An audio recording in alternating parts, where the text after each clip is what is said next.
ዛሬ በሁለተኛው ቪዲዮ ላይ እንግዲህ ይዤላችሁ የመጣሁት በቤዚክ አካውንቲንግ ኢኩዌሽንስ የአካውንቲንግ እና ፋይናንስ መሰረታዊ ትምህርት ወይም ቤዙ ዝጋን ያለው ስለ አካውንቲንግ መሰረታዊ አንደርስታንድ ካደረግን ነው ቤዚክ አካውንቲንግ ኢኩዌሽን ምንድነው? መሰረታዊ የሂሳብ አያያዝ ላይ የምንጠቀማቸው ብዙ ነገሮች አሉ። ነገር ግን አሴት ሊያቢሊቲ እና ኢኩዊቲ የሚባሉ ወይ ካፒታል የምንላት ኢኩዊቲ ማለት ነው እጅግ መሰረታዊ ፖይንት ናቸው። እነዚህን አንደርስታንድ ላደረገ ሰው ቀሪው በሙሉ ኢዝ ቬሪ ሲምፕል ለሚሆነው በጣም ቀላል ለሚሆነው የዛሬ ክላሳችን እንግዲህ ከዚህ ይጀምራል ማለት ነው። ቤዚክ አካውንቲንግ ኢኩዌሽን እስከሚለው ስለዚህ ስለ ቤዚክ አካውንቲንግ ምንድነው ቤዚክ አካውንቲንግ ኢኩዌሽን ማለት ምን ማለት ነው ወደሚለው እንሂድ።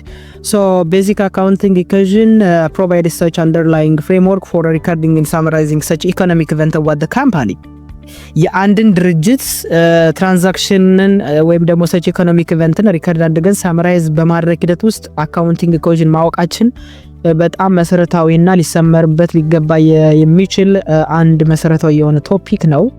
ስለዚህ አካውንቲንግ ኢኩዌሽን ስንል እጅግ መሰረታዊና በተለይ ደግሞ ስለ ትራንዛክሽን ስናወራ ስለ ግብይት ስናወራ ስለ ሪከርዲንግ ስለ አይደንቲፊኬሽን ኦፍ ትራንዛክሽን ስለ ሪከርዲንግ ኦፍ ትራንዛክሽን ስናወራ ስለ ሳመራይዚንግ ኢኮኖሚክ ኢቨንትስ ኦር ትራንዛክሽን ስናወራ ይሄንን ቤዚክ አካውንቲንግ ኢኩዌሽንን ማና ከሆነ ዳብል ኢንትሪ ሲስተም የሚባለው ማና ከሆነ it is so much difficult to provide such financial statements at the end of the month or at the end of the year በአመቱ ወይም በወሩ መጨረሻ ላይ የድርጅቱን ፋይናንሻል ስቴትመንት ፕሮቫይድ ለማድረግ ስለሚያስቸግረን ቤዚክ አካውንቲንግ ኢኩዌሽን ማወቅ ያስፈልጋል ማለት ነው። ስለዚህ it provides such underlying framework for recording and summarizing such economic events የሚለው ከዚህ የተነሳ ነው። ስለዚህ ምንድነው ቤዚክ አካውንቲንግ ኢኩዌሽን ምንድነው የሚያሳየን ስንል it shows what the relationship between what a company assets and liability and what owners equity እንግዲህ ቤዚክ አካውንቲንግ ኢኩዌሽን ምንለው የሚያሳየን ምንድነው የድርጅቱን ሀብት ወይም ደግሞ አሴት ሊያቢሊቲ ወይም ደግሞ ኦዳ እንዲሁም ደግሞ ኦነርስ ኢኩዊቲ ወይም ካፒታል ወይም ደግሞ በአማርኛው አንጡራ ሀብት የሚባለውን ነገር ሊያሳየን የሚችል የነዚህን የሶስት መሰረታዊ ነገሮች ያላቸውን ሪሌሽንሺፕ የሚያሳይ ምን ይባላል ቤዚክ አካውንቲንግ ኢኩዌሽን እንለዋለን ማለት ነው። ስለዚህ እዚህ ጋር ሁለት መሰረታዊ ነገሮች እናገኛለን። the two basic elements of what a company or a business are what it owns and what it owes እንግዲህ አንድ ቢዝነስ ኦርጋናይዜሽን ያለው ምንድነውና ያለበት ብድር ምን ያህል ነው ምንድነው የሚለው ነገር ለይተን የምናይበት ነው ቤዚክ አካውንቲንግ ኢኩዌሽንስ ምንለው። ቤዚክ አካውንቲንግ ኢኩዌሽን በፎርሙላ ደረጃ እንዴት ይጻፋል? asset must equal the sum of liability plus equity አንድ ድርጅት at the beginning of the year ላይ ሲመሰረት ሀብት እኩል ይሆናል እዳ ሲደመር አንጡራ ሀብት ነው። ያ ማለት ምን ማለት ነው? አሴት ኢኳልስ ቱ ሊያቢሊቲ ፕላስ ኢኩዊቲ ከዚህ አይወጣም። ስለዚህ አሴት ምንድነው የሚለውን በደንብ እናያለን። አጠቃላይ የድርጅቱ ሀብት እኩል ይሆናል የተበደረው ገንዘብ ወይም የተበደረው ሀብት ወይም ደግሞ ያለበት ብድር ሲደመር የራሱ ሀብት ወይም ደግሞ ኢኩዊቲ ነው። የብድርና የራሳችን ሀብት ተደምሮ ነው አጠቃላይ ሀብት የሚሰጠን ማለት ነው። ስለዚህ የነዚህ የሶስት መሰረታዊ ነገሮች በተለይ ግን የአሴትና የሊያቢሊቲ የኢኩዊቲን ማለታችን ነው የነዚህን ሶስት መሰረታዊ ነገሮች የነዚህን ሶስት መሰረታዊ አካውንት መሰረታዊ ያላቸውን ሪሌሽንሺፕ የምናይበት መንገድ ምን ይባላል? ቤዚክ አካውንቲንግ ኢኩዌሽንስ እያልን እንጠራዋለን። አንድ ባንድ የምናያቸው ይሆናል። ምንድነው አሴት ማለት ምን ማለት ነው? ሊያቢሊቲ ማለት ምን ማለት ነው? ኢኩዊቲ ማለት ምን ማለት ነው የሚለው ሌትስ አንድ ባንድ እንሂድ። ምክንያቱም ስለ አሴት ስለ ሊያቢሊቲ ስለ ኢኩዊቲ ጥሩ የሆነ መረዳት ከሌለን በጣም ከባድ ሊሆን ስለሚችል ነው ፋይናንሻል ስቴትመንት ማዘጋጀት፣ ትራንዛክሽን መመዝገብ፣ ሌሎችም it is so much difficult እነዚህ ማናካ ሆነ አሴት ሊያቢሊቲ ፕላስ ኢኩዊቲ ስንል ምን ማለታችን ነው የሚለውን ነገር እስኪ አሴት ስንል ወይም ደግሞ ሀብት ስንል ምን ማለታችን ነው? Assets are present economic resource controlled by the entity as a result of past events. Okay? Asset is any property that's owned by a given business organization. በአንድ ድርጅት ውስጥ የሚገኝ ማንኛውም አይነት ንብረት ወይም ደግሞ ኢኮኖሚክ ሪሶርስ በድርጅቱ ቁጥጥር ስር ያለው ወይም ደግሞ controlled by the entity as the result of what past events በባለፈ ግብይት ላይ የተመሰረተ የአንድ ድርጅት አሁን ላይ ያለው ሀብት ወደፊት ጥቅም ሊሰጥ የሚችል በድርጅቱ ቁጥጥር ስር ያለ በሙሉ ምን ይባላል? አሴት ይባላል። ፕሬዘንት ኢኮኖሚክ ሪሶርስ ነው ማለት ፊውቸር ቤኔፊት አለው እያለ ነው።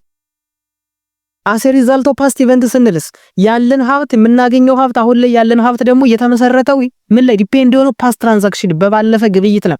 ለምሳሌ አንድ ሰው መኪና ቢኖረው መኪና ሀብታችን ነው አሁን ላይ። ይሄ መኪና ግን ዲፔንድ ሲሆን ምንድነው ፓስት ኢቨንትስ ላይ ነው ፓስት ትራንዛክሽን ላይ ነው መኪናው ተገዝቶ ነው። ስለዚህ ኦልሬዲ ከባለፈ ትራንዛክሽን ላይ ከባለፈ ግብይት ላይ ዲፔንድ አድርጎ ወይም የመጣ ሆኖ አሁን ላይ በእኛ ቁጥጥር ስር ያለ ፊውቸር ኢኮኖሚክ ቤኔፊት ሊሰጠን የሚችል ፕሮፊት ሊያመጣልን የሚችል በሙሉ ምን ይባላል? አሴትስ ልንለው እንችላለን ማለት ነው። ሶ ኢኮኖሚክ ሪሶርስ is a right that has the potential to produce such economic benefits. ሶ at the end of the year ላይ ይሄ ድርጅት የገዛውን አጠቃላይ በአመቱ ምን ያላል ኢኮኖሚክ ቤኔፊት ይቀበላል ወይም ደግሞ ያገኛል። ኢኮኖሚክ ሪሶርስ ስንል ምን ማለታችን ነው? ኢኮኖሚክ ቤኔፊት ይዞ ሊመጣ የሚችል ሶ ባጭሩ አሴት ስንል ምን ማለታችን ነው? ሪሶርስ a business owns ድርጅቱ ውስጥ ያለ ማንኛውም አይነት ሪሶርስ የድርጅቱ የሆነ provide future service or benefits for a company ለድርጅቱ ወደፊት ጥቅም ሊሰጥ የሚችል ቤኔፊት ሊሰጥ የሚችል ሰርቪስ ሊሰጥ የሚችል በሙሉ ምን ይባላል? አሴትስ ይባላል። ለምሳሌ ካሽ ምንድነው? ጥሬ ገንዘብ ነው። ጥሬ ገንዘብ ዛሬ ላይ ምንድነው? ፕሬዘንት ኢኮኖሚክ ሪሶርስ ነው። controlled by what the company በእኛ በግለሰቦች ለምሳሌ ቁጥጥር ስር ነው ያለው። ይሄ ካሽ ደግሞ የሆነ ትራንዛክሽን ተፈጽሞ የመጣ እንጂ ከሰማይ አልወረደም ወይም ከምድር አልበቀለም። ስለዚህ ይሄ ካሽ ምንድነው? it is depends on what past events past transactions ከባለፈ ትራንዛክሽን ከባለፈ ግብይት ላይ የመጣ ነው ማለት ነው። ስለዚህ ለምሳሌ ካሽ ኢንቨንተሪ መውሰድ እንችላለን። የድርጅት ሀብት ነው። ኢኩዊፕመንት የተለያዩ ኢኩዊፕመንቶች ካር፣ መኪና፣ ላንድ፣ ፊክስድ አሴት ምንላችሁ በጣም ብዙ ነገሮችን መዘርዘር ይቻላል። አንድ ባንድ ወደፊት እናያቸዋለን። እነዚህ በሙሉ ምን ይባላሉ? የአንድ ድርጅት አሴት ይባላሉ። ስለዚህ ካሽ ለምሳሌ ፕሬዘንት ኢኮኖሚክ ሪሶርስ ነው። በድርጅቱ ኮንትሮል ይደረጋል። በባለፈው ትራንዛክሽን ላይ ዲፔንድ የሆነ ነው። ፕላስ ቱ ዛት ፊውቸር ኢኮኖሚክ ቤኔፊት ለድርጅቱ ይሰጣል።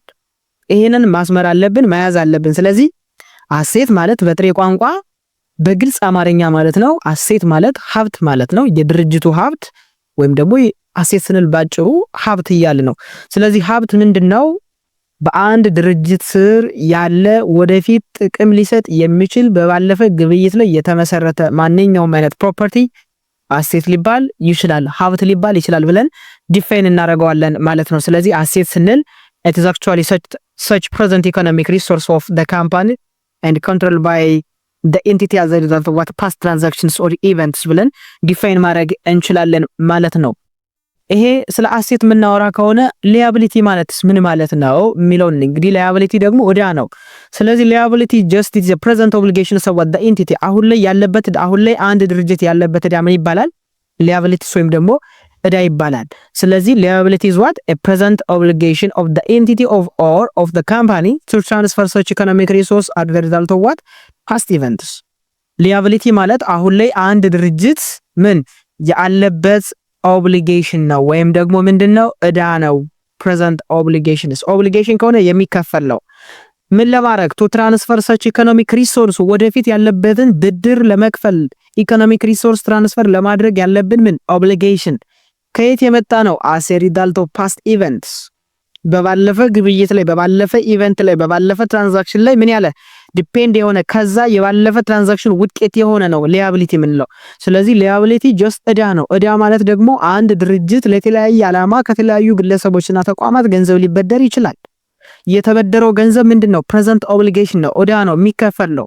ስለዚህ ወደፊት ምን ያደርጋል? ሰች ኢኮኖሚክ ሪሶርስ ትራንስፈር በማድረግ ይከፈላል። ይሄ ዕዳ ማለት ነው።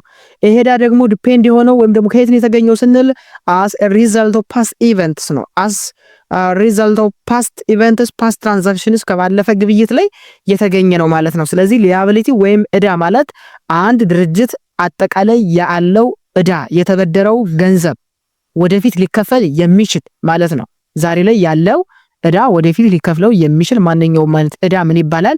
በአካውንቲንግ ተርም ሊያቢሊቲስ እንለዋለን። የአጭር ጊዜ ብድር ሊሆን ይችላል፣ የረጅም ጊዜ ብድር ሊሆን ይችላል። ሊያቢሊቲ ከሆነ ጀስት ምንድነው የሚከፈለው፣ አሁን ላይ ግን ጀስት ፕሬዘንት ኦብሊጌሽን ዕዳ አለብን ማለት ነው፣ ወደፊት ይከፈላል ማለት ነው።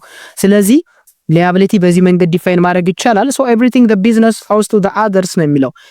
ማንኛውም ቢዝነስ ኦርጋናይዜሽን ለማንኛውም ቢዝነስ ኦርጋናይዜሽን ማለት ነው። እንግዲህ ኤቭሪቲንግ ዘ ቢዝነስ ኦውስ ቱ አዘርስ ምን ማለት ነው? ድርጅቱ ለሌሎቹ ድርጅቶች ኦር ግለሰቦች ሊከፈል የሚችል ማንኛውም አይነት ነገር ሊያቢሊቲ ሊባል ይችላል።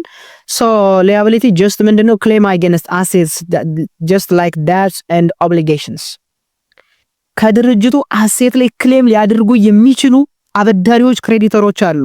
እሱ ምን ይባላል? ሊያቢሊቲስ ይባላል። ሶ ክሬዲተርስን ጀስት ፓርቲ ቱ ሁም መኒ ኢዝ ኦል ገንዘቡ ያበደሩ ግለሰቦች ክሬዲተርስ ይባላሉ። ለነሱ ነው የሚሰጠው። ለምሳሌ አካውንት ፔብልስ ፎር ኤግዛምፕል when a business organization actually purchase such products with the credits። ለምሳሌ አንድ ድርጅት በዱቤ ቢገዛ ምን አለበት? የገዛውን ፕሮዳክት ዋጋውን ወደፊት ምን ማድረጉ አይቀርም፣ መክሰሉ አይቀርም። እኛ እያንዳንዳችን ከየትኛውም ሱቅ ላይ ሄደን ለምሳሌ በዱቤ ብንገዛ የገዘንበትን ወደፊት እንከፍላለን፣ አይቀርልንም። ይሄ ምን ይባላል? አካውንትስ ፔብል እንለዋለን። በደንብ እናያለን። ኖትስ ፔብል ደግሞ የረጅም ጊዜ ብድሮች የተለያዩ ኖትስ ኢሹ ተደርጎ ደግሞ የሚበደር ገንዘብ ካለ በተመሳሳይ ወደፊት የሚከፈል ይሆናል። ሳላሪ ኤንድ ዌጅስ ፔብል አንድ የግል ድርጅት ወይም የመንግስት ሰራተኛ ሰራተኞችን ካሰራ በኋላ ኦኬ 30 ቀን ሊሆን ይችላል እስከሚከፍል ድረስ ምን አለበት? እዳ አለበት። ሲከፍል ኦልሬዲ ፔብል ይቀንሳል ማለት ነውና ወደ ኤክስፐንስነት ያድጋል። ስለዚህ ምን ማለት ነው? ባጭሩ ፕሬዘንት የሆነ ኦብሊጌሽን የአንድ ድርጅት አሁን ላይ ያለበት እዳ ወደፊት ሊከፈል የሚችል ኢኮኖሚክ ሪሶርስ ትራንስፈር ሊደረግበት የሚችል ሊያቢሊቲ ወይም ደግሞ እዳ እንለዋለን ማለት ነው። ይሄንን በዚህ መንገድ አንደርስታንድ ማድረግ አለብን። ሌላውና መሰረታዊ ጉዳዩ ኢኩዊቲ ምንድነው? ኢኩዊቲ ወይም ደግሞ ካፒታል እያል ብዙ ጊዜ እንጠራዋለን። ሶ እቺኛዋ መሰረታዊ ሶስተኛ አንጡራ ሀብት ትባላለች። የድርጅቱ ትክክለኛ የራሱ የሆነ ሀብት ወይም ንብረት ማለት ነው። ሶ ኢኩዊቲ ስንል it is actually what the owner claims on the business after all debts are actually paid። ሁሉም ብድሮች ከተከፈሉ በኋላ ግለሰቡ ክሌም የሚያደርገው ከድርጅቱ አሴት ላይ ምን ይባላል? ኢኩዊቲ ወይም ደግሞ ካፒታል ይባላል። ስለዚህ ኢኩዊቲ ስንል ጀስት ምንድነው? ድርጅቱ ግለሰቡ ኢንቨስት ያደረገው ኢንቨስትመንት ባይ ኦነርስ ምንለው በሙሉ ይሄ ኢኩዊቲ ይባላል። ኦነርሺፕ ክሌም ኦን ቶታል አሴትስ ድርጅቱ አጠቃላይ ካለው አሴት ላይ ካለው ሀብት ላይ የኔ ብሎ ይገበኛል የሚለው ክሌም ሊያደርገው የሚችል ብድሩ ከተከፈለ በኋላ ማለት ነው። ያለ ሀብት የቀረው ምን ይባላል? አንጡራ ሀብት ወይም ደግሞ ኢኩዊቲ ይባላል። ብዙ ጊዜ ሬዚጁዋል ኢኩዊቲስ እየተባለ ይጠራል። ሶ በዚህ መንገድ ምን እናደርጋለን? እንተረጉመዋለን። ሶ ኢኩዊቲ ሬዚጁዋል ስንል ምን ማለታችን ነው? it is left over after what creditors claim are satisfied። አበዳሪዎች ያበደሩትን ገንዘብ ካገኙ በኋላ የሚቀረው ትርፉ ገንዘብ ስለሆነ ምን ይባላል? ሬዚጁዋል ኢኩዊቲ እየተባለ ብዙ ጊዜ ይጠራል ማለት ነው። ሶ ኢኩዊቲ ካን ቢ ሼር ካፒታል ኦርዲናሪ ኦር ሪተርንድ ኤርኒንግስ ሊሆን ይችላል የሚለው። ሼር ካፒታል ኦርዲናሪ የምንለው ባለ አክሲዮኖች አክሲዮን ከገዙ በኋላ ኦልሬዲ ያ ገንዘብ ምን ይባላል? ሼር ካፒታል ኦርዲናሪ ይባላል። ድርጅቱ ላይ የሚቀር ይሄ ኢኩዊቲ ነው። ሁለተኛው ሪተርንድ ኤርኒንግ ነው። ሪተርንድ ኤርኒንግ ምንድነው? ድርጅቱ ትርፍ ያተርፋል። ኦኬ ፕሮፊት ያተርፋል። ሶ ፕሮፊት ካተረፈ በኋላ ለወደፊት እጠቀመዋለሁ ብሎ ለተለያዩ ነገር የሚያስቀምጠው ገንዘብ ምን ይባላል? ሪተርንድ ኤርኒንግስ ይባላል። ሶ ሪተርንድ ኤርኒንግስ ስንል ማለታችን ነው it is a profit of what a company which is returned for future purpose of the company ድርጅቱ ወደፊት ልጠቀምበታለሁ ብሎ ለሚያስበው ባንኛውም ነገር አሁን ላይ የሚያስቀምጠው ሪቴን የሚያደርገው ከሆነ ሪተርንድ ኤርኒንግስ እንለዋለን። ሶ ግን ምንድነው እቲ ኔት ኢንካም ኦፍ ዘ ካምፓኒ ድርጅቱ ካተረፈው ትርፍ ላይ ነው ሪተርንድ ኤርኒንግ የሚያስቀምጠው ማለት ነው። ስለዚህ እነዚህ ሁለቶችን ኢኩዊቲ ልንላቸው እንችላለን። ባጭሩ አሴት ዚካልስቱ ሊያቢሊቲ ፕላስ ኢኩዊቲ ብለን እንጽፋለን። ይሄ ቀመር ነው። የአካውንቲንግ ቤዚክ አካውንቲንግ ኢኩዌሽን መሰረታዊ የሂሳብ መዝገብ አያያዝ ከምንመለከታቸው መንገዶችና አንዱ ቀዳሚው ነገር ይሄንን አንደርስታንድ ማድረግ ነው። ለምንድነው ሊያቢሊቲ ቀድሞ ከኢኩዊቲ የሚጻፈው? ኢኩዊቲ ለምንድነው ከሊያቢሊቲ ቀድሞ የማይመጣ የሚል አንዳንድ ጥያቄዎች ሊነሱ ይችላሉ። ለዚህ ደግሞ መሰረታዊ ምላሻችን ኢንተርናሽናል ፋይናንሻል ሪፖርቲንግም ጋፕም የሚሉት ሁሌም ቢሆን ክሬዲተርስ ሃዝ ፕሪፈረንሻል ራይት ኦኬ from the asset ድርጅቱ ካለው ሀብትና አሴት ላይ አበዳሪዎች ብድራቸውን ቀድመው የማግኘት መብት ስላላቸው አሴት ዚካልስቱ ሊያቢሊቲ ፕላስ ኢኩዊቲ ተብሎ ይጻፋል ማለት ነው። ስለዚህ እዳ ሳይከፈል ሀብት አለኝ ተብሎ አይጻፍም። አንጡራ ሀብት አለኝ ተብሎ አይጻፍም። ኦኬ ስለዚህ አሴት ዚካልስቱ ሊያቢሊቲ ፕላስ ኢኩዊቲ እዳ ሲደመር አንጡራ ሀብት ምን ማለት ነው? እዳ ሳይከፈል አንጡራ ሀብት አለኝ ተብሎ አይገለጽም። አበዳሪዎች ቀድመው ብድራቸውን የማግኘት መብት አላቸው ድርጅቱ ትርፋማ ከሆነ ማለት ነው። ሶ በዚህ መንገድ ምን ማድረግ አለብን? አንደርስታንድ ማድረግ አለብን። ሌላው ኢንክሪዝ ኤንድ ዲክሪዝ ኢን ኢኩዊቲ የት ነው? በኢኩዊቲ የሚጨምረው መቼ ነው? ኢኩዊቲ የሚቀንሰው መቼ ነው? አንጡራ ሀብት የሚጨምረው መቼ ነው? አንጡራ ሀብት የሚቀንሰው መቼ ነው የሚለውን አንደርስታንድ ማድረግ ያስፈልጋል። ሶ ለምሳሌ ኢኩዊቲ መቼ ይጨምራል? ኢንቨስትመንት ባይ ሼር ሆልደርስ ለምሳሌ ኦኬ ሼር ሆልደሮች ባለ አክሲዮኖች ኢንቨስት ሲያደርጉ አክሲዮን ሲገዙ የድርጅቱ ኢኩዊቲ ምን ያደርጋል? ይጨምራል። ፕላስ ቱ ዛት when a company is actually generating such amounts of what revenue or maybe generating such amounts of what income የሚያተርፍ ከሆነ ሪቨኑ የሚያገኝ ከሆነ በተመሳሳይ ምን ይሆናል? የድርጅቱ ኢኩቲ በተመሳሳይ ይጨምራል ማለት ነው። ስለዚህ ኢኩቲ ሊጨምሩ የሚችሉ እዚህ ጋር ምን አሉ? ሁለት መሰረታዊ ነገሮች። አንደኛ ኢንቨስትመንት ባይ ኦነርስ፣ ኢንቨስትመንት ባይ ሼር ሆልደርስ ፕላስ ዛት ሪቨኑ ስንል ገቢ ማለታችን ነው። ስለዚህ አንድ ድርጅት ሰርቶ ካተረፈ ይሄ ትርፍ ኔት ኢንካም ስለሆነ የድርጅቱን አንጡራ ሀብት ምን ያደርጋል? ከፍ ያደርጋል። ስለዚህ ኢኩቲ are actually increased by what investment by shareholders and what revenue of the company በሁለት መንገዶች ይጨምራል።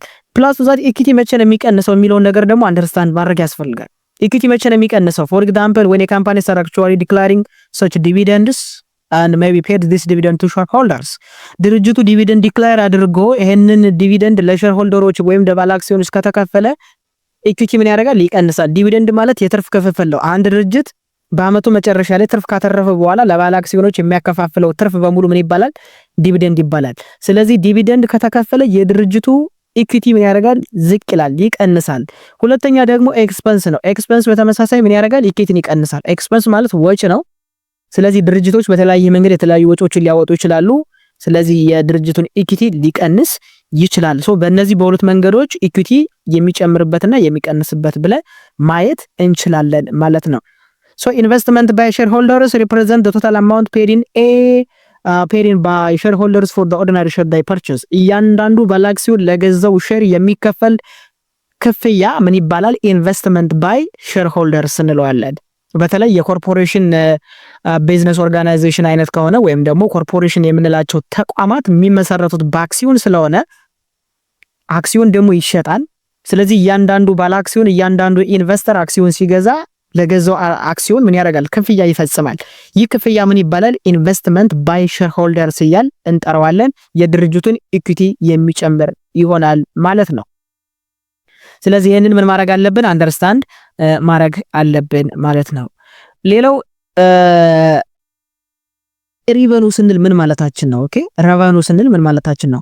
ሶ ሪቨኑ ወይም ደግሞ ኢንካምስ ወይም ደግሞ ኔት ኢንካምስ እንለዋለን። ሶ ሪቨኑ ሶ ሪዛልት ፍሮም ቢዝነስ አክቲቪቲስ ኢንታይድ ኢንቱ ፎር ዘ ፐርፐስ ኦፍ ዋት earning incomes ኦኬ ድርጅቱ እንግዲህ ኢንካም በማግኘት ሂደት ውስጥ የሚያጠራቅመው የሚይዘው የሚያገኘው የሚሰበስበው አጠቃላይ ገቢ ሬቨኑስ እየተባለ ይጠራል። ሶ ይሄ ሬቨኑ በተመሳሳይ ኢኩቲን ምን ያደርጋል? ይጨምራል ማለት ነው። ሶ ፎር ኤግዛምፕል ኮመን ሶርስ ኦፍ ዋት ሪቨኑ ፎር ጊቭን ቢዝነስ ኦርጋናይዜሽን ለምሳሌ ለብዙ ቢዝነስ ኦርጋናይዜሽን ኮመን ሶርስ ኦፍ ሪቨኑ ገቢያቸው ከምን ነው የሚገኝ የሚለውን አንደርስታንድ ብናደርግ ለምሳሌ ከሽያጭ ገቢ ሊገኝ ይችላል። ከክፍያ የተለያዩ ክፍያዎችን በማስከፈል አገልግሎት በመስጠት ክፍያ ሊገኝ ይችላል። ኮሚሽን በማስከፈል አገልግሎት ገቢ ሊገኝ ይችላል። ከወለድ ገቢ ኢንተረስት ፓይመንት የምንለው ከወለድ ገቢ ሊገኝ ይችላል። ዲቪደንድ ከትርፍ ክፍፍል ሊገኝ ይችላል። ከሮያሊቲ ክፍያ፣ ከረንት ክፍያ እነዚህ በሙሉ ኮመን ሶርስ ኦፍ ሪቨኑ ፎር ጊቨን ቢዝነስ ኦርጋናይዜሽን ኦል ኦቨር ዘ ወርልድ ለእያንዳንዱ ቢዝነስ ኦርጋናይዜሽን በጥቂቱ እነዚህ የገቢ ምንጮች ሊሆኑ ይችላሉ ማለት ነው። ሶ ሪቨኑ በዚህ መንገድ ምን ይደረጋል? ዲፋይን ይደረጋል ማለት እንግዲህ ይሄንን ማድረግ አለብን፣ አንደርስታንድ ማድረግ አለብን ማለት ነው። እስኪ ወደሚቀጥለው እንሂድ። ሌላው ኤክስፐንስ ስንል ምን ማለታችን ነው? እንግዲህ ኤክስፐንስ ኢኩቲን ይቀንሳል ወይም ደግሞ ዲክሪዝ ነው የሚለው እዚህ ጋር። ስለዚህ የአንድን ቢዝነስ ኦርጋናይዜሽን ኢኩቲ መሰረታዊ የሚባል ኢኩቲ ከሚቀንሱ ወይም ደግሞ ከዲክሪዝ ከሚያደርጉ መሰረታዊ ነገሮች አንዱ ምንድነው? ኤክስፐንስ ነው። ስለዚህ ኤክስፐንስ ስንል just are the cost of assets consumed or resource within the process of what earning revenue አንድ ቢዝነስ ኦርጋናይዜሽን ሪቨኑ ጀነሬት በማድረግ ሂደት ውስጥ የሚጠቀመው አሴት አለ፣ የሚያወጣው ወጪ አለ። ይሄ ምን ይባላል? ኤክስፐንስ ይባላል። ሶ ኤክስፐንስ ኢዝ አክቹአሊ ዘ ፕራይስ ፔድ ፎር ሰምቲንግ ፍሮም አወር ፖኬት። አንድ ቢዝነስ ኦርጋናይዜሽን ወይም አንድ ግለሰብ ከኪሱ አውጥቶ የሚከፍለው ማንኛውም አይነት ክፍያ የሆነ ነገር ለማግኘት ኦኬ ምን ይባላል? ኤክስፐንስ ይባላል ማለት ነው። ስለዚህ ኤክስፐንስ is just the cost of asset consumed or service used in the process of what earning revenue. So in order to generate such amounts of what revenue, a given business organization may incur such amounts of what expense. አንድ ቢዝነስ ኦርጋናይዜሽን እንግዲህ ገቢ ለማግኘት የተለያዩ ኤክስፐንሶችን ወጪ ሊያወጣ ይችላል። ይሄ ደግሞ ኢኩቲን የድርጅቱን አንጡራ ሀብት ሊቀንስ ይችላል። እንግዲህ ኮመን ኤክስፐንስ የምንላቸው በአንድ ድርጅት ውስጥ እንግዲህ የተለመዱ ላይክ ሳላሪ ኤክስፐንስ ኦኬ ሳላሪ ኤክስፐንስ ምንላቸው እንግዲህ ደሞዝ ነው። የደሞዝ ክፍያ ነው። አንድ ድርጅት እንግዲህ አገልግሎት ሰራተኞች ለአንድ ድርጅት አገልግሎት ከሰጡ በኋላ ለሰራተኞቹ ወራዊ ደሞዝ ይከፈላል። ስለዚህ ኤክስፐንስ ነው። ረንት ኤክስፐንስ ለክራይ የሚከፈል የተለያዩ ዩቲሊቲ፣ የመብራት የውሃ ምንላቸው፣ የፕሮፐርቲ ታክስ ኤክስፐንስ በሙሉ እነዚህ እንግዲህ ዋሪኮልት ምን ይባላሉ?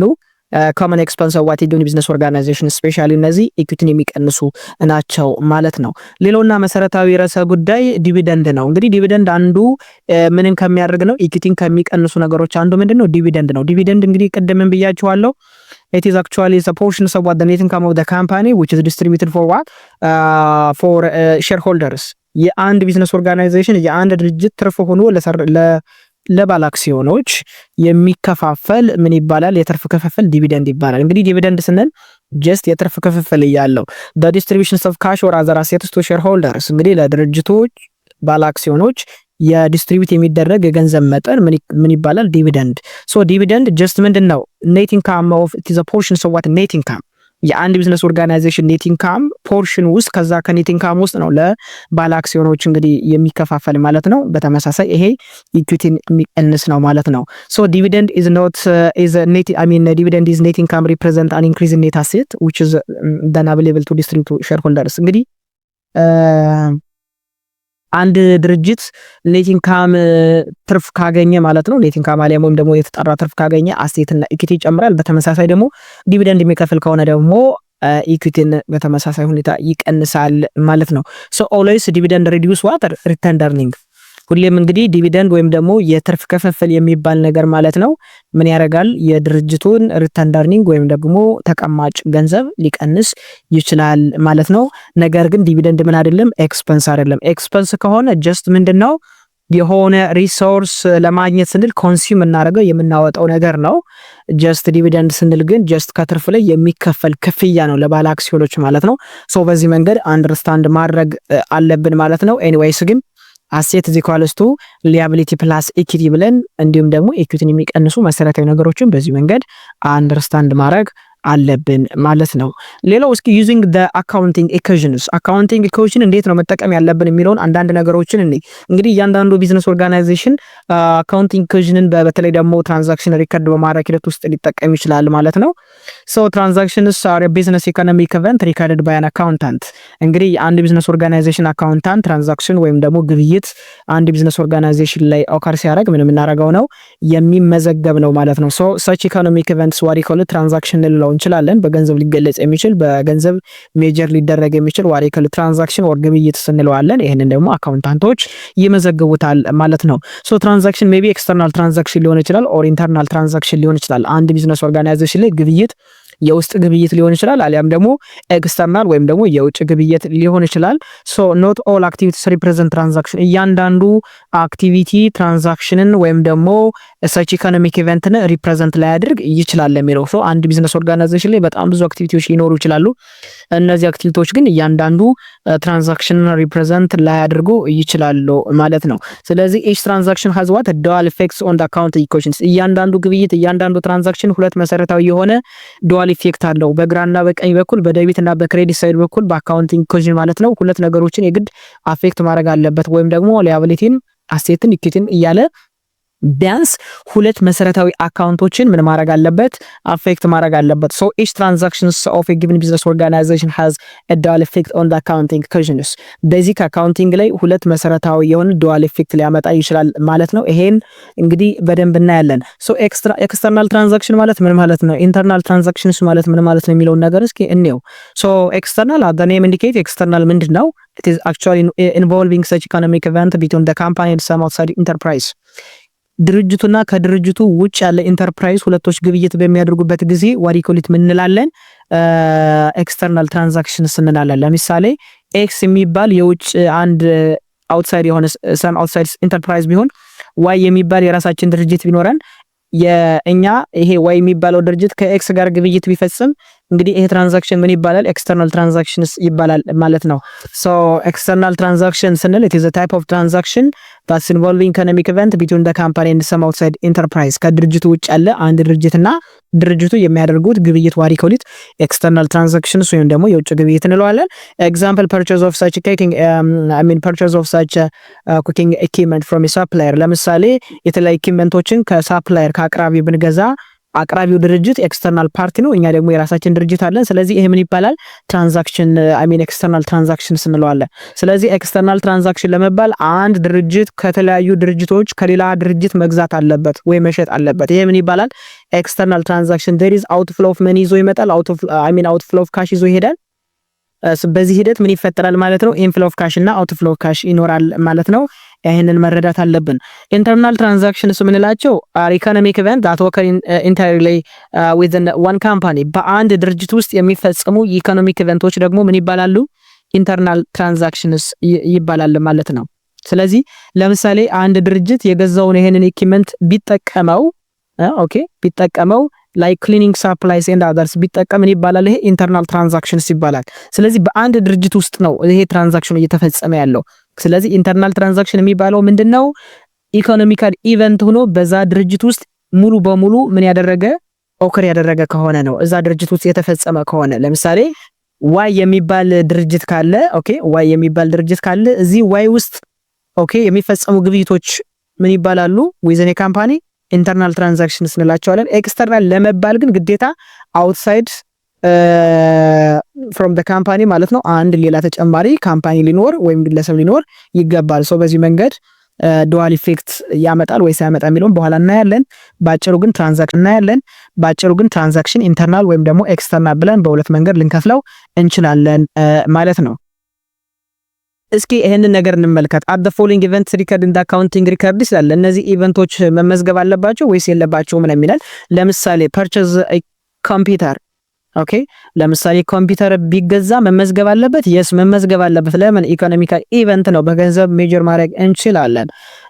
ዲስከሽን ፕሮዳክት ዲዛይን ዊዝ ፖቴንሻል ካስተመርስ ነው የሚለን። ያለንን የተለያዩ ፕሮዳክቶች ዲዛይኖችን ከተለያዩ ካስተመሮች ጋር ዲስከስ ማድረግ ማውራት መመዝገብ አለበት ነው የሚለን። ኖ መመዝገብ የለበትም። ለምን?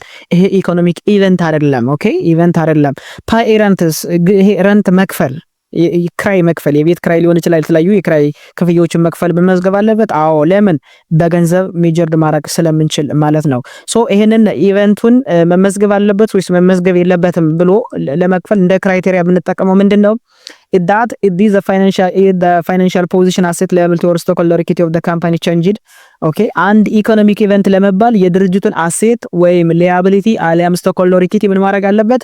ቼንጅ ማድረግ አለበት፣ ወይ መጨመር አለበት ወይ መቀነስ አለበት። እንደዚህ የማያደርግ ከሆነ ምን አይባልም? ኢኮኖሚክ ኢቨንት አይባልም። ለምሳሌ ከተለያዩ ካስተመሮች ጋር ስለ አለም ፕሮዳክት ዲዛይን ዲስከስ ማድረግ የድርጅቱን አሴትም ኢኩዊቲም ሊያቢሊቲም አይጨምርም አይቀንስም። ስለዚህ ይሄ ኢኮኖሚክ ኢቨንት አይደለም፣ መመዝገብ የለበትም። ሌሎቹ ግን ለምሳሌ ኮምፒውተር መግዛት የድርጅቱን አሴት ይጨምራል። ፔረንትስ ለምሳሌ የቤት ክራይ መክፈል ያለብንን ሊያቢሊቲ ምን ያደርጋል? ይቀንሳል። ድርጅቱ ያለውን ካሽ በካሽ ስለሚከፍል ካሹን ይቀንሳል። ስለዚህ እነዚህ ምን ይባላሉ? መመዝገብ አለባቸው። ዋሪ ኮሊት ኢኮኖሚክ ኢቨንትስ እንላቸዋለን ማለት ነው። መመዝገብ አለባቸው መመዝገብ የለባቸው የሚለውን በዚህ መንገድ አንደርስታንድ ማድረግ አለብን።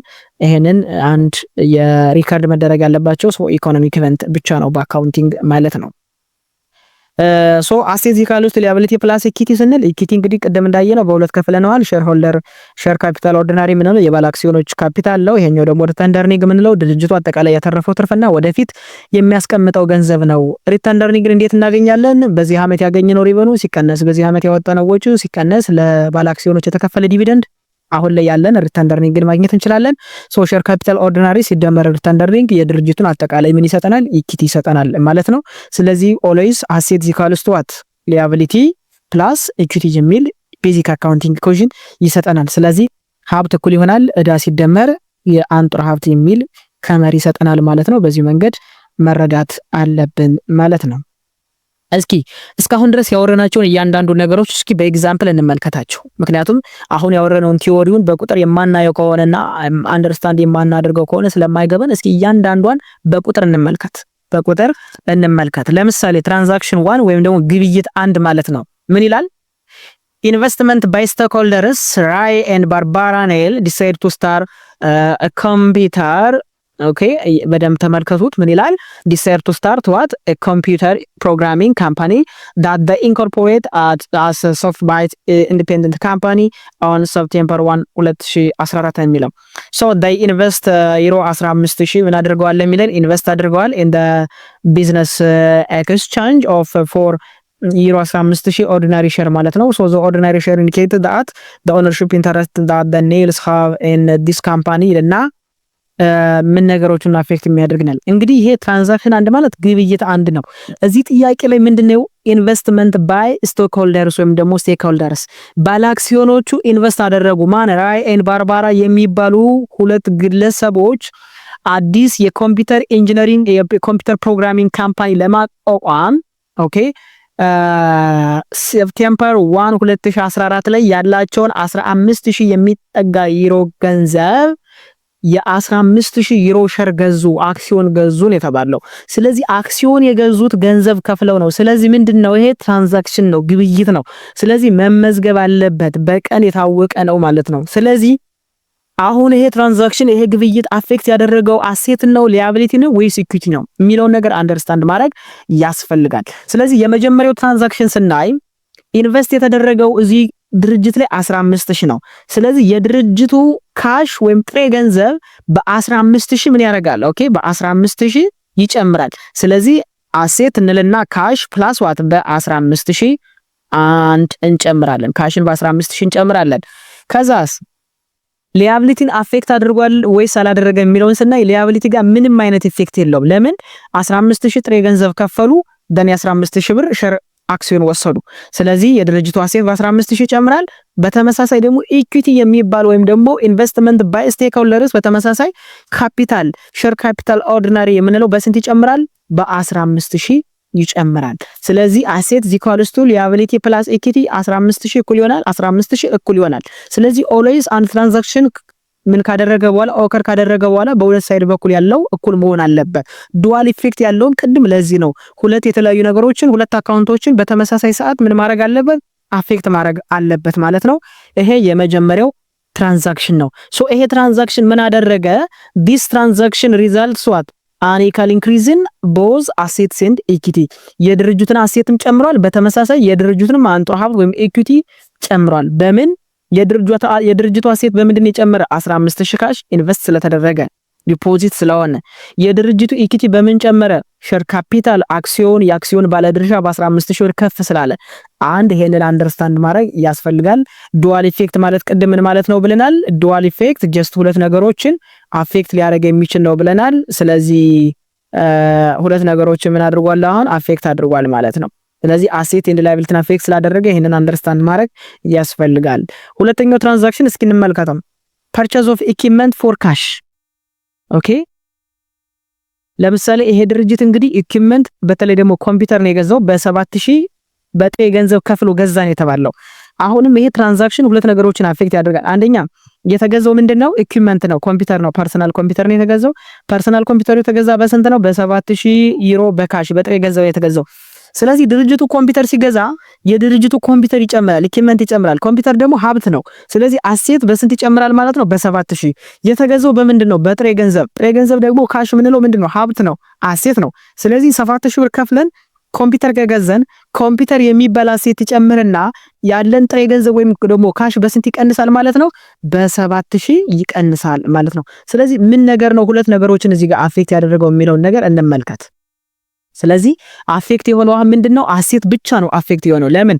ካሽም አሴት ነው ኮምፒውተርም ኢኩዊፕመንትም አሴት ነው ነገር ግን በአንድ አሴት ውስጥ ደግሞ ሁለት አንድ አይነት ትራንዛክሽን እዚህ ጋር የተፈጸመው ትራንዛክሽን ካሽን ቀንሷል ኢኩዊፕመንት ጨምሯል አሴት ላይ ግን ምንም አይነት ለውጥ አያመጣም 15000 እንዳለ ይቀጥላል ስለዚህ 15000 እኩል ይሆናል 15000 ነው የሚሆነው ስለዚህ አሴት ኢኳል ቱ ሊያቢሊቲ ፕላስ ኢኩዊቲ የሚለው እዚህ ጋር የነበረን 15000 አለ አሁንም እዚህ ጋር 15000 አለ ማለት ነው ለምን 15000 በ7000 ቀነሰ 8000 እናገኛለን እንደገና እዚህ ጋር በ7000 ስለጨመረ ተመልሶ ስንት ይሆናል ማለት ነው 15000 ስለዚህ እኩል የሆነ ቫልዩ ይኖረናል ማለት ነው ስለዚህ ትራንዛክሽን 2 ወይም ግብይቱ ድርጅቱ በ7000 ብር ኮምፒውተር ቢገዛ የድርጅቱ ኮምፒውተር ይጨምርና የድርጅቱ ካሽ በ7000 ይቀንሳል ነገር ግን አሴት ወይም ደግሞ ሀብት እኩል ይሆናል ሊያቢሊቲ ሲደመር ኢኩዊቲ ወይም ደግሞ እዳ ሲደመር አንጡር ሀብት የሚለው ጋር ተመሳሳይ የሆነ ሪዛልት ይሰጠናል 15000 ማለት ነው ይሄንን አንደርስታንድ ማድረግ አለብን ማለት ነው ሶስተኛ ትራንዛክሽን እስኪ ነው ግብይት 3 ምንድነው የሚላል purchase of supplies on credit ኦኬ ይሄ ድርጅት የተለያዩ ሳፕላይስ ማለት በአካውንቲንግ አላቂ እቃዎች ማለት ነው። የተለያዩ የሚያልቁ ለምሳሌ ስክሪፕቶ፣ ማርከር፣ አላቂ እቃ የምንላቸው ማንኛውም ነገሮች ሳፕላይስ እንላቸዋለን። ቢሮ ውስጥ የምንጠቀማቸው ሊሆኑ ይችላሉ። ስለዚህ ይሄ ድርጅት እንግዲህ ምንድነው ፐርቼዝ ኦፍ ሳፕላይስ ኦን ክሬዲት ማለት በዱቤ ኦን ክሬዲት ማለት በእዳ ወይም በዱቤ ገዛን የተባለው በ1600 የተለያዩ ኮምፒውተር፣ ፔፐር፣ አዘር ሳፕላይ ኤክስፔክትድ ቱ ላስት ሴቨራል መንዝስ ለብዙ ወሮች ያገለግላሉ ተብሎ ለሚታሰቡ በ1600 ዩሮ ገዛን የተባለው። ስለዚህ እንግዲህ ኦልሬዲ ክፍያው በመቼ ነው የሚለው ዲስ ቢል ኢን ኦክቶበር ነው የሚለው። እንግዲህ ትራንዛክሽን 3 ማለት ነው ኦክቶበር አካባቢ ነው እንግዲህ ክፍያው ኦልሬዲ እንትን የተባለው። ስለዚህ ምን እናደርጋለን? ይህንን ለመመዝገብ ሳፕላይ አሴት ከሆነ ድርጅቱ ፐርቸዝ ማለት መግዛት ነው። ስለዚህ ድርጅቱ ሳፕላይ ከገዛ የድርጅቱ ሳፕላይ ይጨምራል። ሳፕላይ ማለት ደግሞ ሀብት ነው፣ አሴት ነው። ስለዚህ አሴት በስንት ይጨምራል? በ1600 ይጨምራል። በተመሳሳይ የተገዛው በክሬዲት ስለሆነ በእዳ ስለተገዛ የድርጅቱ ሊያቢሊቲ ወይም ደግሞ እዳ በስንት ይጨምራል ማለት ነው? በ1600 ይጨምራል። የድርጅቱ አሴት በ1600 ጨመረ ስለገዛ ሳፕላይ፣ የድርጅቱ ሊያቢሊቲ በ1600 ጨመረ። ለምን? የተገዛው በምን ስለሆነ ነው? በክሬዲት ወይም ደግሞ በዱቤ ስለተገዛ በ1600 የድርጅቱ እዳ ይጨምራል። ስለዚህ አሴት ዚኳልስቱ ሊያቢሊቲ ፕላስ ኢኩዊቲ የሚለው አሁንም እኩል ለሚሆነው 15000 ሲደመር 1600 ስንት ይመጣል? 16600 ይመጣል እዚህ ጋር። ኦኬ እስካሁን ድረስ 16600 ምን አለን? አሴት አለን። በተመሳሳይ ደግሞ ሊያቢሊቲ ፕላስ ኢኩዊቲ ስንመለከት እዚህ ጋር 1600 አለን፣ እዚህ ጋር ሼር ካፒታል 15000 በተመሳሳይ ስንት አለን ማለት ነው? 16600 አለን ማለት ነው። ይሄንን አንደርስታንድ ማድረግ አለብን። ስለዚህ እኩል ነው 16600 16600። አራተኛው ትራንዛክሽን እስኪ እንመልከት። ይሄኛው ሶስተኛው ትራንዛክሽን ነው። አራተኛው ትራንዛክሽን ሰርቪስ ፐርፎርምድ ፎር ካሽ። ይሄ ድርጅት እንግዲህ የኮምፒውተር ፕሮግራሚንግ ነው ብለናል። አገልግሎት ሰጠ። በምንድን ነው የሰጠው? በካሽ ገንዘብ አስከፍሎ ለደንበኞቹ የሰርቪስ አገልግሎት ሰጥቷል። የተቀበለው 1200 ጥሬ ገንዘብ ነው። ካስተመር ፎር ፕሮግራሚንግ ሰርቪስ ሃዝ ፕሮቫይድድ የኮምፒውተር ፕሮግራሚንግ አገልግሎት ሰጠና 1200 ተቀበለን የሚለን። ስለዚህ ካሽ ሁሌም አሴት ነው። ገንዘብ የምንቀበል ከሆነ የድርጅቱ አሴት ይጨምራል። ስለዚህ የአራተኛው ትራንዛክሽን አፌክት የሚያደርግልን በመጀመሪያ ካሽን አፌክት ያደርጋል። ኦኬ ካሽን አፌክት ያደርጋል። ካሽን በምን ያህል ነው አፌክት የሚያደርገው? አራተኛው ጋር ስንል በ1200 ካሽ ይጨምራል። ኦኬ በ1200 ካሽ ምን ያደርጋል? ይጨምራል። ፕላስ ቱዛት ደግሞ ድርጅቱ ፐርፎርም አደረገ፣ ሰርቪስ አገልግሎት ሰጥቶ ነው ገንዘብ የተቀበለው። ስለዚህ አገልግሎት ሰጠ ማለት ኦልሬዲ ገቢ ካገኘ ገቢም ነው ትርፍ ማግኘት ጀምሯል። ስለዚህ ይሄ ሬቨኑ ይባላል። ሬቨኑ ኦኬ ሬቨኑ በ1200 ይጨምራል። የድርጅቱ ገቢ አሁን ማግኘት ስለጀመረ የድርጅቱ ገቢ ኢኩዊቲ ላይ አንጥረ ሀብት ስለሆነ ማለት ነው በ1200 ይጨምራል። እንደገናም የድርጅቱ አሴት በ1200 ይጨምራል ማለት ነው። ይሄንን አንደርስታንድ ማድረግ አለብን። በተመሳሳይ 16600 ነበር። አሁን እንደገና 1200 ጭማሪ ስናገኝ 17800 ደርሰናል። እዚህ ጋር በተመሳሳይ 17000 ስንት ደርሰናል ማለት ነው? 17800 አካባቢ ደርሰናል። እስካሁን ድረስ ሁለቱም ባላንስ መጣውልናል ማለት ነው። ባላንስ ይሄ እንግዲህ አራተኛው ትራንዛክሽን ላይ ያለ ወይም ደግሞ በግብይት አራት ላይ የምናገኘው ነው። ኦኬ አምስተኛ ግብይት ምን ይላል የሚለውን ነገር እኔ እስኪ እንግዲህ ትራንዛክሽን 5 ምንድነው የሚለው? ፐርቼዝ ኦፍ አድቨርታይዚንግ ኦን ክሬዲት። አድቨርታይዚንግ በምንድነው? በክሬዲት በዱቤ ነው። ኦኬ ቢል ፎር ዋት $250 ዩሮ 250 ፍሮም ዴሊ ኒውስ ነው የሚለው። እንግዲህ ከዴሊ ኒውስ የአድቨርታይዚንግ የፕሮሞሽን ጉዳይ ነው እንግዲህ ውል የገቡት የተዋዋሉት። ፓይመንቱ ግን እስከ ላተር ዴት ፖስት ፖን ሆኗል የሚለን የክፍያ ጉዳይ ችግር የለውም። እዚህ ጋር ዋናው ግን አድቨርታይዚንግ ውል ስምምነት አለ። ስለዚህ ቢሉ ስንት ነው? 250 ነው እንግዲህ በዱቤ ነው አክቹአሊ ይሄ። ስለዚህ ይሄ ትራንዛክሽን አምስተኛው ትራንዛክሽን አካውንት ፔብል በ250 ይጨምራል በዱቤ ስለሆነ፣ ምክንያቱም ገዝቷል። አድቨርታይዚንግ የራሱን ይሄንን የኮምፒውተር ፕሮግራሚንግን ለማስተዋወቅ በሚደረግ ሂደት ውስጥ ለዴሊ ኒውስ ለመክፈል የተስማማው አጠቃላይ በ250 ነው። ነገር ግን በዱቤ ነው። ኦልሬዲ ክፍያው ፖስት ፖን ተደርጓል፣ ወደፊት የሚከፈለው ስለተባለ ይሄ ድርጅት የ250 ምን አለበት? ዩሮ እዳ አለበት። ስለዚህ አካውንት ፔብል የሚከፈል እዳ በ250 ይጨምርና ኤክስፐንስ ኦኬ ኤክስፐንስ በተመሳሳይ ምን ያደርጋል ማለት ነው? በ250 ምን ያደርጋል? ችኛውን መመልከት እንችላለን። በ250 የድርጅቱ ኤክስፐንስ በተመሳሳይ ምን ያደርጋል ማለት ነው? ይቀንሳል ፖስትፖንድ ስለሆነ ማለት ነው። ገና ስላልተከፈለ ይችን እንይዛለን ማለት ነው። ኦኬ እዚህ ጋር 200 አንሷን ምን እናረጋለን እንይዛለን። ሲከፈል ምን እናረጋለን ኤክስፐንሱን እንጨምረና አካውንት ፔብልን ዜሮ እናረጋለን ማለት ነው። በዚህ መንገድ አንደርስታንድ ማድረግ አለብን። ትራንዛክሽን 6 እንግዲህ ስድስተኛው ትራንዛክሽን ምን ይላል?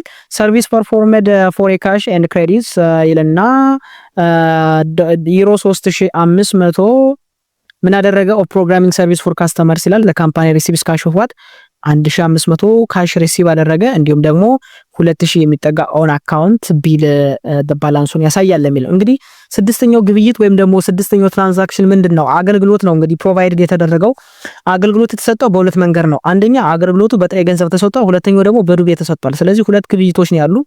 ከነዚህ ከሁለት ግብይቶች አጠቃላይ የ2000 የዱቤ አገልግሎት ቢሰጥም የተቀበለው 1500 ነው፣ ቀሪ 500 አለ ማለት ነው። ስለዚህ ይሄ እንዴት ይመዘግባል የሚለውን ስናይ ትራንዛክሽን ያለውን ማለት ነው እዚህ ጋር ስንመለከት 3500 ፕሮቫይድ ያደረገው 1500 ሪሲቭ አድርጓል የሚለውን ነገር በደንብ እናያለን ማለት ነው።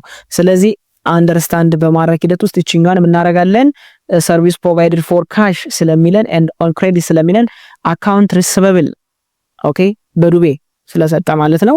ኦን ክሬዲት ስለሚል ማለት ነው እንጨምራለን ማለት ነው። ሶ እችን እንይዝና ወደሚቀጥለው ስቴፕ እንሄዳለን።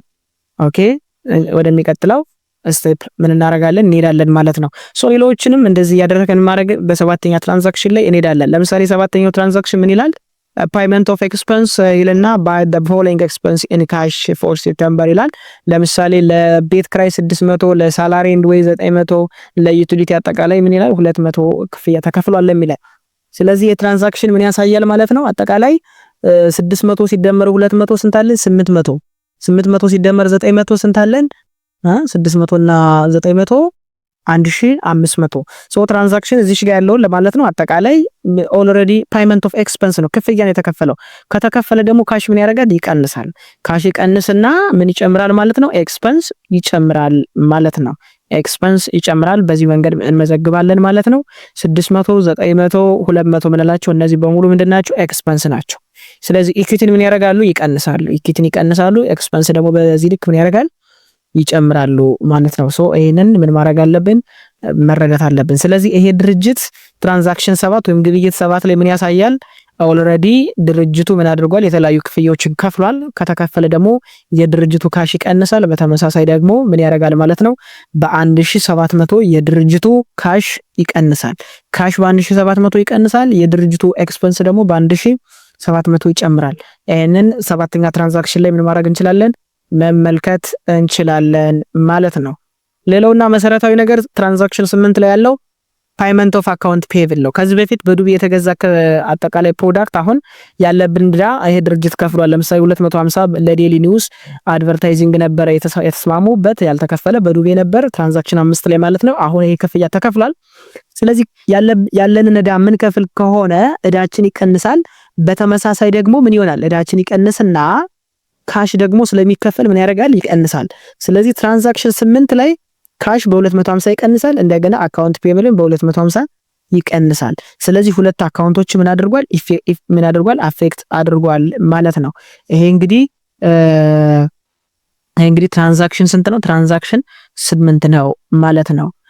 ትራንዛክሽን 9 ጋር እንሄድ እስኪ። ትራንዛክሽን 9 such receipt of a cash on account like receives 600 euro in cash from customers who had been billed for service transactions ትራንዛክሽን 6 ላይ ለሰጠነው አገልግሎት የድርጅት ለሰጠው አገልግሎት አጠቃላይ ወደ 600 ዩሮ የሚጠጋ አጠቃላይ ጥሬ ገንዘብ ምን አደረገ ነው? ገንዘብ ተቀበለ ነው የሚለን። ሶ ይሄንን እንዴት አድርገን ነው የምንሰራው የሚለውን እንግዲህ ምን ያህል ገንዘብ ነው? 600 ነው። እንግዲህ 600 ዩሮ ነው የሚለው ትራንዛክሽን 6 ላይ። ስለዚህ እድም ኦን አካውንት የሰጠነው አገልግሎት በዱቤ የተሰጠ አገልግሎት ስለነበር አካውንት ሪሲቨብል ላይ መዝገበነው ነበረ። ስለዚህ አሁን ከዛ ውስጥ 600 የሚያህለውን ከተቀበለ ተሰብሳቢ ገንዘብ ወይም ደግሞ የዱቤ ሽያጭ ብለን የመዘገብነው አካውንት ሪሲቨብል ተሰብሳቢ ገንዘብ በ600 ይቀንስና ድርጅቱ 600 ዩሮ በጥሬ ገንዘብ ምን ስላደረገ በካሽ ስለተቀበለ የድርጅቱ ካሽ በ600 ምን ያደርጋል ይጨምራል።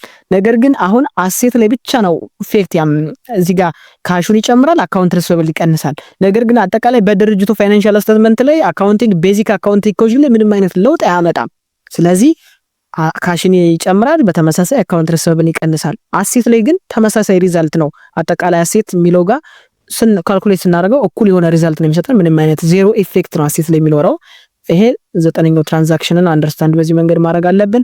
10ኛ ትራንዛክሽን ወይም ግብይት 10 ዲቪደንድ ይልና the corporation pays a dividend of what euro 1300 in cash to Rai and Barbara needs the shareholder of such self-bite independent company ነው የሚለን። እንግዲህ ይሄ ያቋቋሙት ድርጅት 1300 ዩሮ በጥሬ ገንዘብ ማለት ነው ዲቪደንድ የትርፍ ክፍፍል ሰጥቷቸዋል እነዚህ ለራያ እና ለባርባራ ለሚባሉ ሁለት ግለሰቦች። ስለዚህ በዲቪደንድ መልኩ እንዴት ነው የሚሰራ የሚለውን ነገር እስኪ እንየው። እንግዲህ ድርጅቱ ዲቪደንድ የሚከፍል ከሆነ በካሽ ካሽ በ1300 ይቀንሳል። እንደገና ደግሞ ዲቪደንድ በተመሳሳይ በ1300 ምን ያደርጋል ይጨምራል ማለት ነው። ስለዚህ መጨረሻ ላይ ምን ያህል ሪዛልት አለ የሚለውን ነገር እስኪ እንየው። ሶ ዲቪደንድ በ1300 ኦልሬዲ ስለተከፈለ ካሽ በ1300 ይቀንሳል። በተመሳሳይ ዲቪደንድ በ1300 ይጨምራል ማለት ነው። ሶ መጨረሻ ላይ ያለንን ሪዛልት ስናየው አጠቃላይ የካሽ ባላንስ እዚህ ጋር ያለውን ደምረን የተቀነሱትን ቀናንሰን 8050 ዩሮ አጠቃላይ ካሽ እናገኛለን። አካውንት ሪሲቨብል ደግሞ እዚህ ጋር 2000 አለ፣ እዚህ ጋር እንደገና 6000 ቀንሶ 1400 ይቀራል። ሳፕላይስ ደግሞ 1600 አለን። ኢኩዊፕመንት 7000፣ አካውንት ፔብል 1600 እንዲሁም ደግሞ ሻር ካፒታል 15000 እያለ መጨረሻ ላይ በዴቢት እና በክሬዲት ሳይድ ወይም ደግሞ አሴት ዚካልስቱ ሊያቢሊቲ ፕላስ ኢኩዊቲ 18050 አጠቃላይ ባላንስ እናገኛለን ማለት ነው። ስለዚህ ዋናው የአካውንቲንግ ቤዚክ አካውንቲንግ ኢኩዌሽን በዴቢት እና በክሬዲት ሳይድ በኩል ያለው እኩል መምጣት አለበት የሚለው መሰረታዊ ትምህርት እዚህ ጋር አሴት እና ሊያቢሊቲ ፕላስ ኢኩዊቲ የሚለውን ስለሚያመለክት ተመሳሳይ መልስ ይሰጠናል ማለት ነው።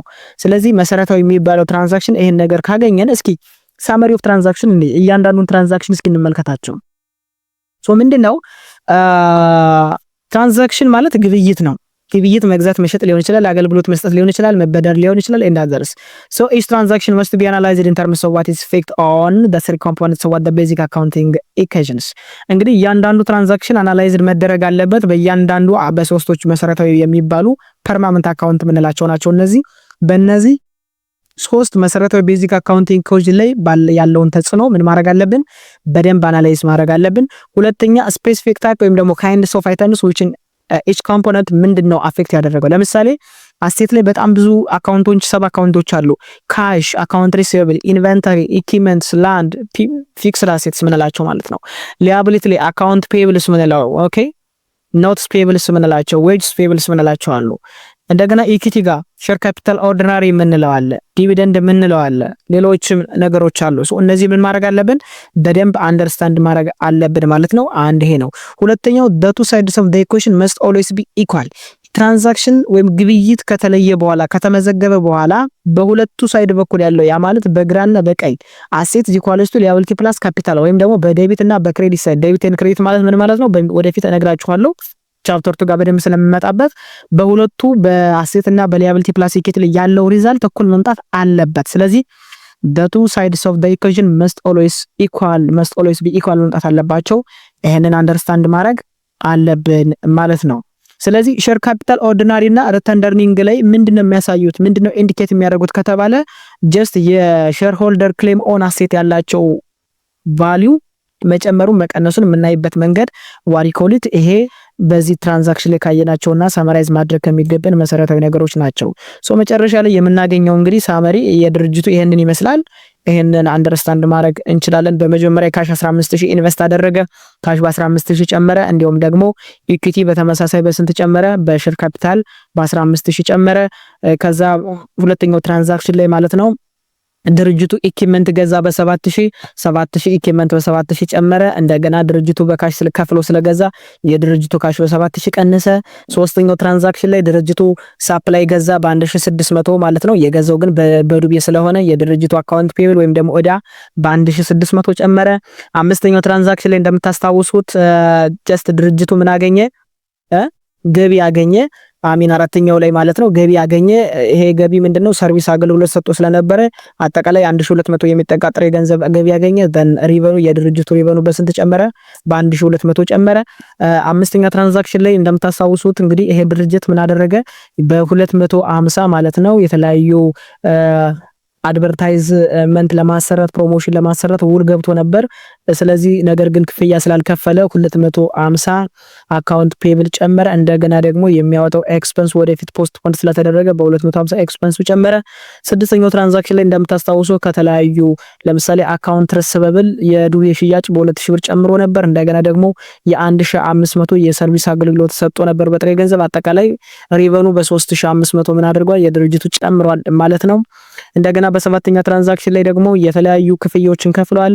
እነዚህ ጀስት ኤክስፐንስ ናቸው። ረንት ኤክስፐንስ፣ ዩቲሊቲ ኤክስፐንስ ምንላቸው ሳፕላይ ኤክስፐንስ ናቸው።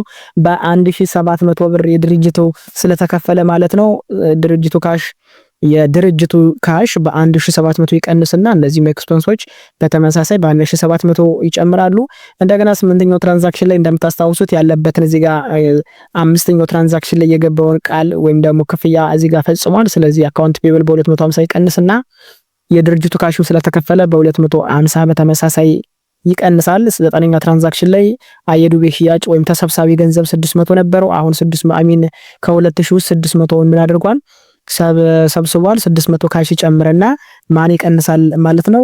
አካውንት ሪሲቨብል ይቀንሳል። ሶ እነዚህን አይተን መጨረሻ ላይ ያላቸውን ቫልዩ ስንመለከት እዚህ ጋር 15000 ነበረን፣ 7000 ስንቀንስ 8000 ይቀራል። እዚህ ጋር 1200 ስንደምርበት ስንት ይቀራል? 9200። እንደገና እዚህ 1500 ስንደምርበት ስንት ይሆናል? 10700።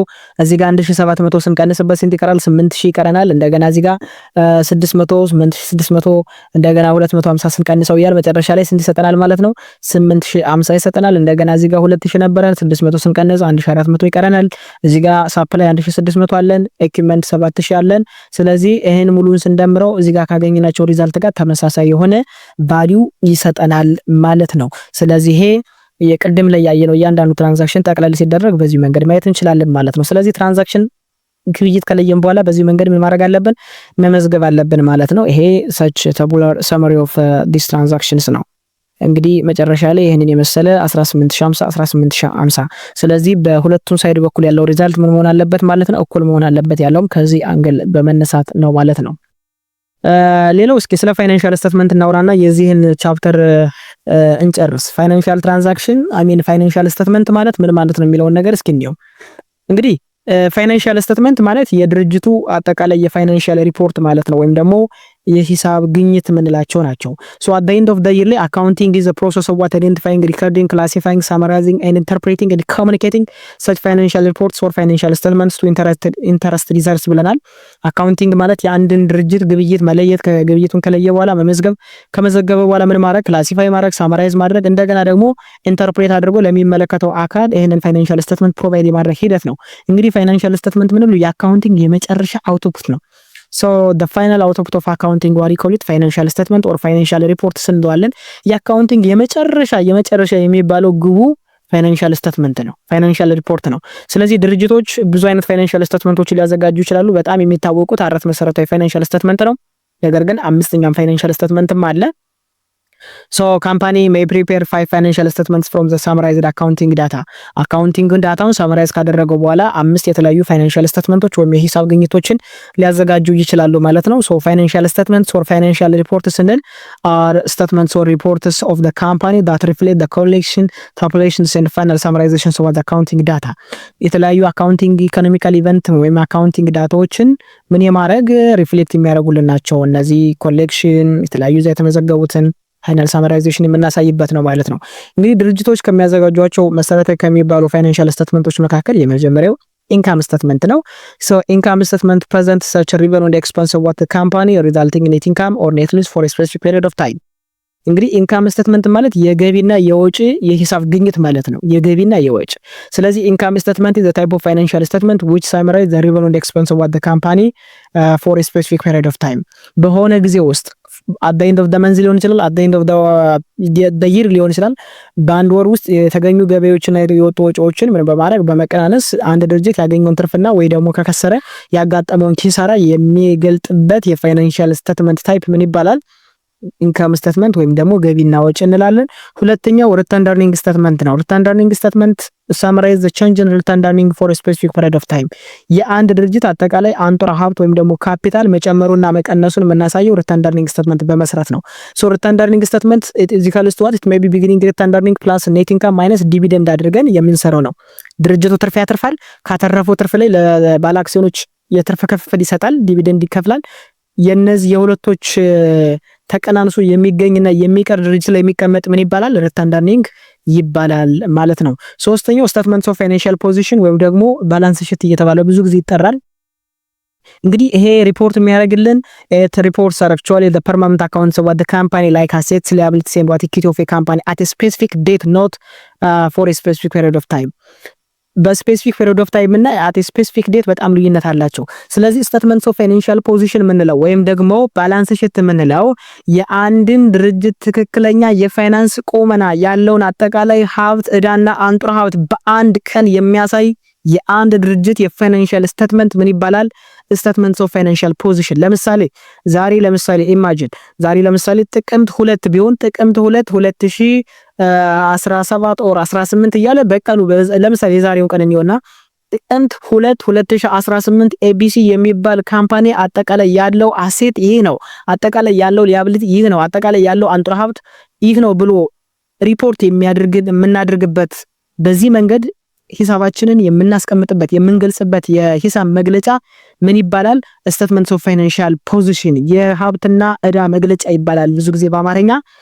ይሄ አት ስፔሲፊክ ዴት ነው፣ በሆነ ቀን ስፔሲፊካሊ ተገልጾ ነው እንጂ ኔት ኢንካም ስቴትመንትስ ኦፍ ሪተርን ኤርኒንግ ቢሆን ወይም ደግሞ ኢንካም ስቴትመንት ግን ምንድነው የሚባለው? ፎር ስፔሲፊክ ፔሪድ ኦፍ ታይም ፍሮም ዋት።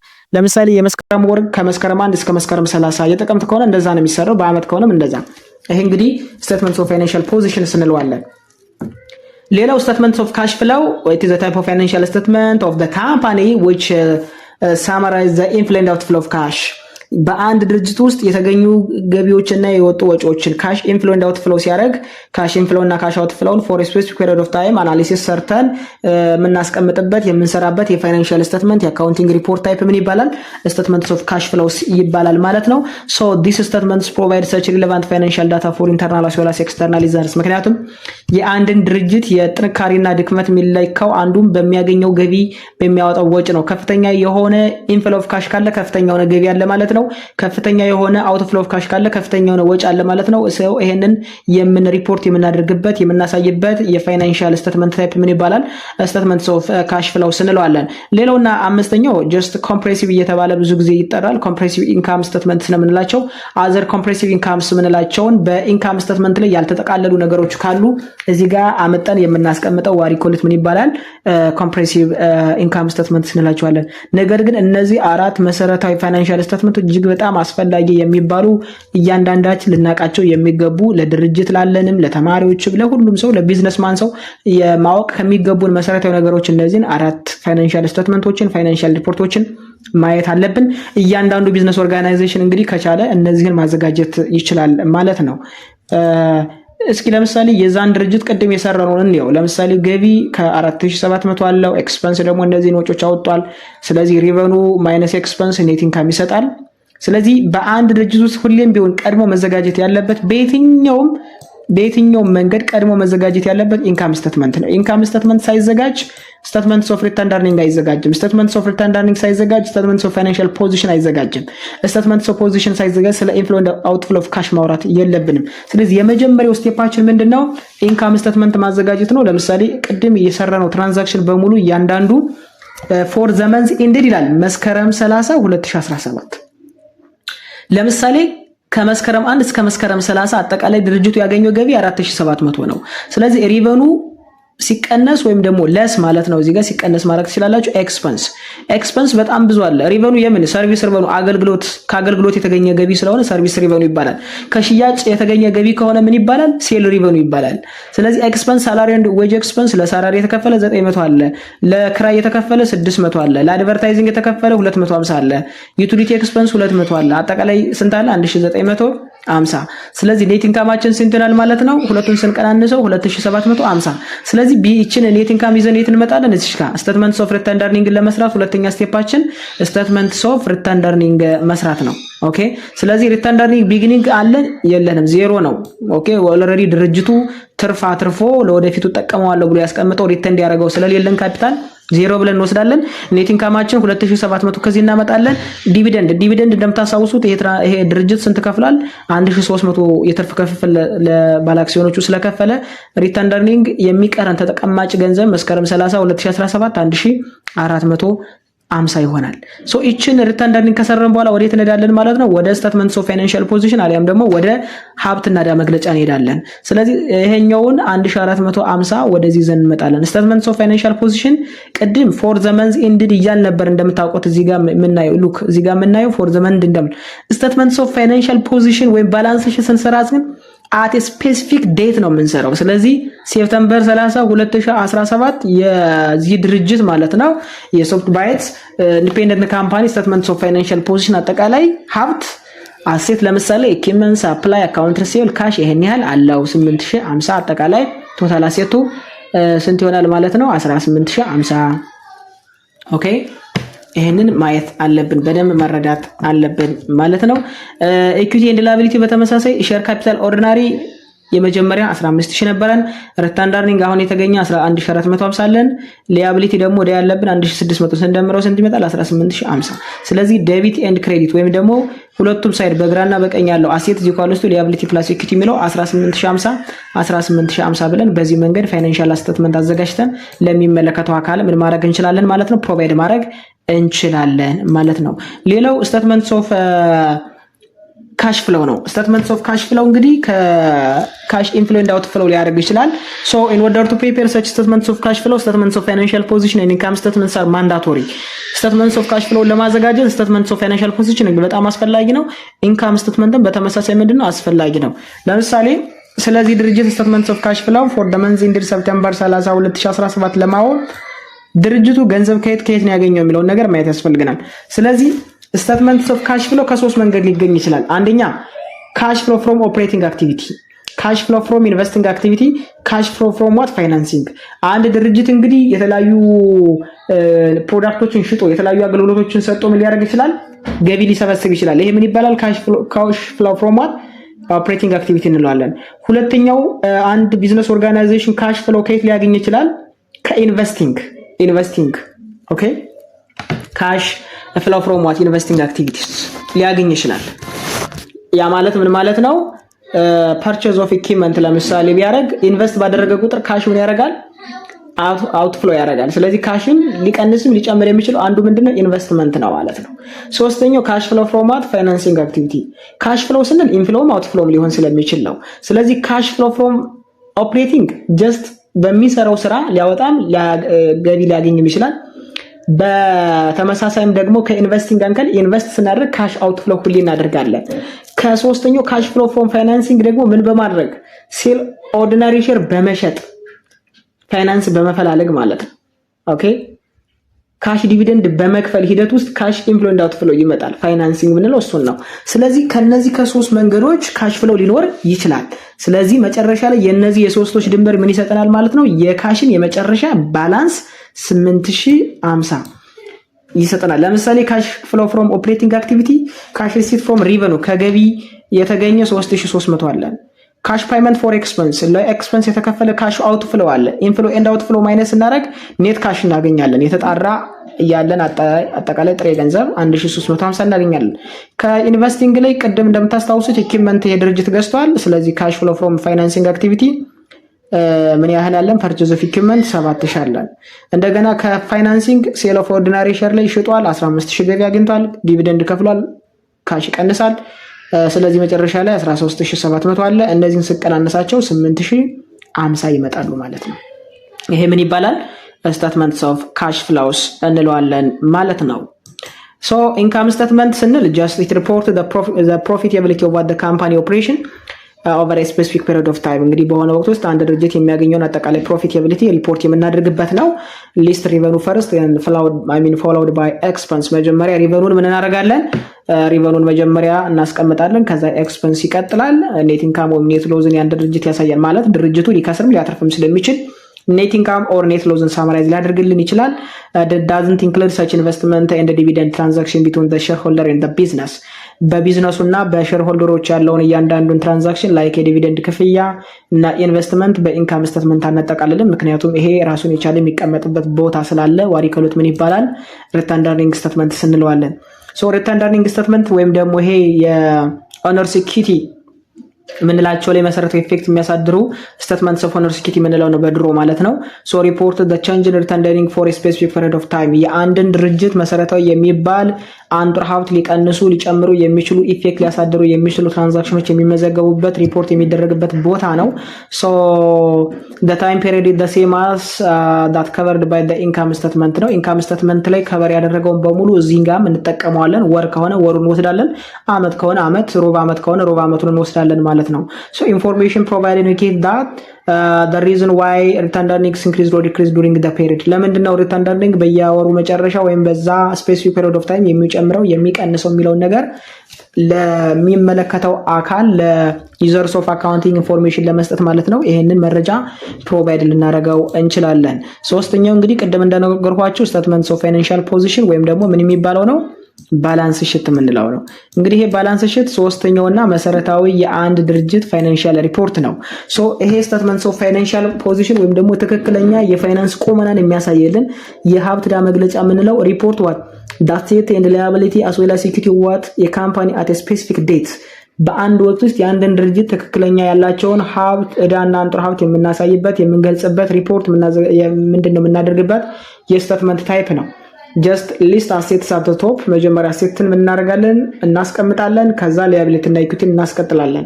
ስለዚህ ቶታል አሴት መስት ኦልዌይስ ዋት ኢኳል ዊዝ ቶታል ሊያቢሊቲ ኤንድ ኢኩዊቲ። አሴት ሁሌም ከሊያቢሊቲ እና ከኢኩዊቲ ጋር መሆን አለበት፣ እኩል መሆን አለበት ማለት ነው። ሶ